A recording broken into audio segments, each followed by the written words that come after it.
Hii ni Mkupa TV. Hakikisha unakuwa mtu wa kwanza kabisa kupata taarifa mbalimbali za kitaifa, kimataifa, burudani na michezo kwa kuwa mtu wa kwanza kusubscribe, kucomment, kushare pamoja na kulike Mkupa TV kwenye ukurasa wa YouTube. Asante sana Mheshimiwa Naibu Spika. Kilimo cha umwagiliaji ni muhimu sana katika ustawi wa chakula katika taifa letu la Tanzania.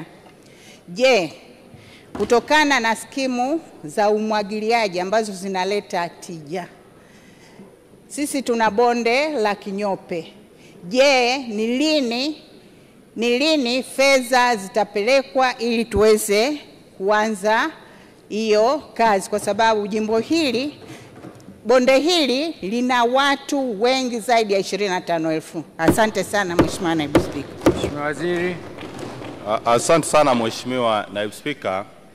Nimthibitishie tu Mheshimiwa Mama Salma Kikwete, mbunge wa jimbo la Mchinga, kwamba moja ya kazi kubwa ambayo Wizara ya Kilimo tunaifanya sasa ni kufanya usanifu wa kina katika mabonde yote ikiwemo bonde la Kinyope, na baada ya kukamilika kwa bonde hili maana yake tutatafuta fedha ili ziweze kupelekwa pale na ujenzi uanze kwa ajili ya kusaidia wananchi wa jimbo la Mchinga. Asante.